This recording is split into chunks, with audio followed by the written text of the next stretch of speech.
வணக்கம். காஞ்சி கேசன் பேசுகிறேன். Big pass 9 இப்போ தான் முடிஞ்சுது. இன்றைக்கி வெற்றிகரமாக 8வது நாளுங்க இன்றைக்கி. ஓகேவா?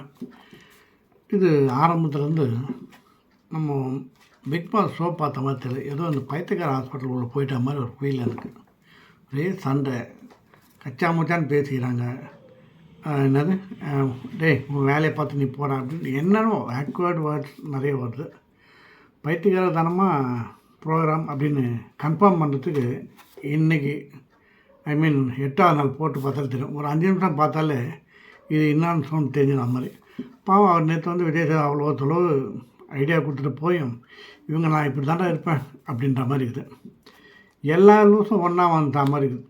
அதில் 1-2 பேர் பரவாயில்ல, எல்லாருமே நம்ம சொல்கிறோம் 3 பேர் தேரும், மீதி எல்லாமே அவுட், ஒன்றும் கிடையாது. இதில் வேறு அவர் சேதுபதி சொல்கிறாரு, இது வந்து 5 டெஸ்ட்டு நடக்கும், அந்த டெஸ்ட்டு இந்த டெஸ்ட்டு இந்த அப்படி இப்படின்றாரு.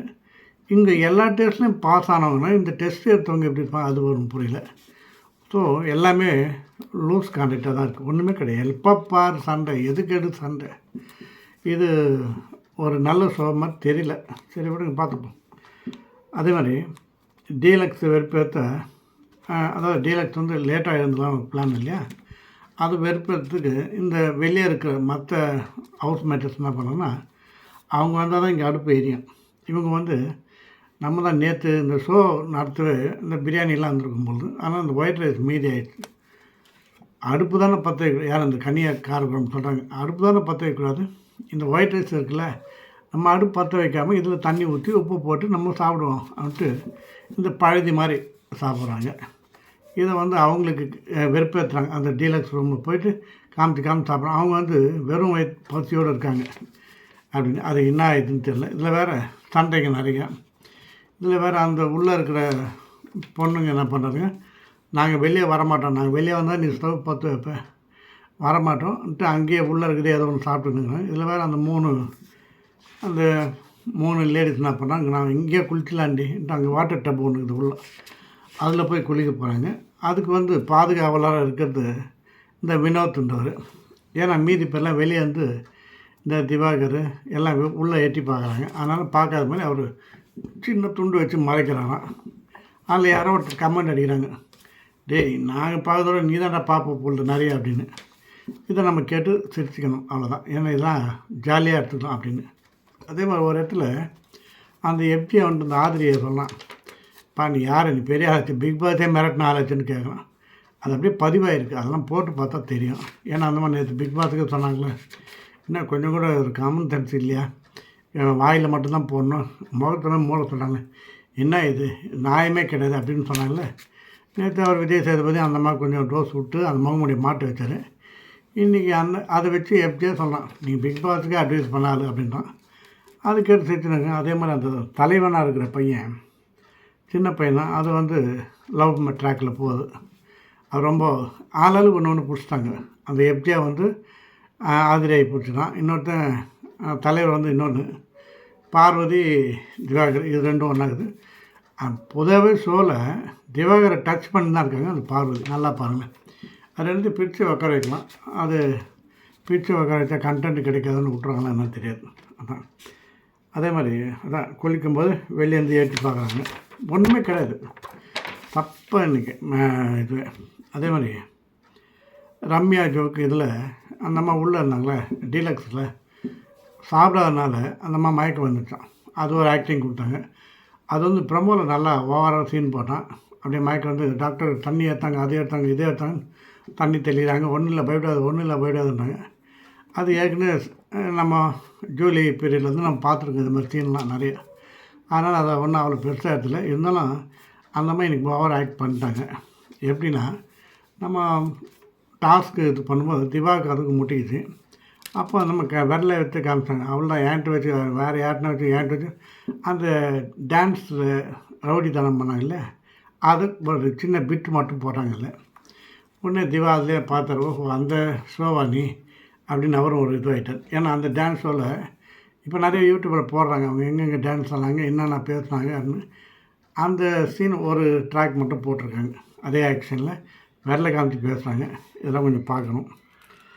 அதே மாதிரி இன்னொரு டாஸ்க் கொடுத்தாரு. இப்போ வந்து 2 குரூப்புக்கும் ஆக்டிங் டாஸ்க் தரப்போகிறேன். இதில் ஒரு 3 பேர், அதில் ஒரு 4 பேர் செலக்ட் ஆகணும். நீங்களே சூஸ் பண்ணுங்கள் யார் யார் நடிக்கணும்னு.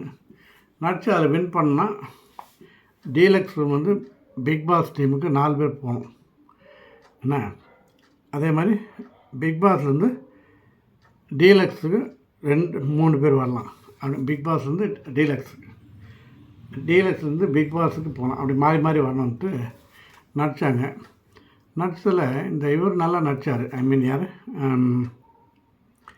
கமருதீன் தான் சொதப்பிட்டார். அது முன்னே சபரி நல்லா பண்ணார். அதுக்கப்புறம் அந்த சபரி பண்ணும்போது ஜட்ஜி யாருன்னா அந்த எஃப்ஜேவும் இந்த பொண்ணும், இவங்க தான் ஜட்ஜாக. இது உட்காரும்போது என்ன பண்ணால் அந்த பார்வதி வந்து மறைச்சாமல் இருந்து கொஞ்சம் தள்ளி உட்காரமான, அவ்வளோதான் எஃப்ஜே சொன்னது. உடனே பார்வதி பார்வதி கத்தும்போது இவர் வந்துடுவார் இல்லையா திவாகர், இவரும் சேர்ந்து 2 பேரும் கற்று அவன் எஃப்ஜே ஒரு மாதிரி ஆகிட்டு போயிட்டான். இந்த சீனில் தான் நடிக்கிறதுக்கு அந்த பர்வீன் வரணும். எப்பவுமே இதெல்லாம் ஒரு மூட் அவுட் ஆகிடும். அதாவது நம்ம வரது என்ட்ரு ஆகுது, அந்த ஷோ போட்டு நீங்கள் வரலாம் ஆக்ட் பண்ணலான்னு சொல்லும்போது அதுக்கு முன்னே இந்த மாதிரி ஃபைட் வந்ததுன்னா ஒரு யாராக இருந்தாலும் மூட் அப்செட் ஆகிடும். அந்த கட்டத்தில் அவர் வந்தார் பாவம் பர்வீன்.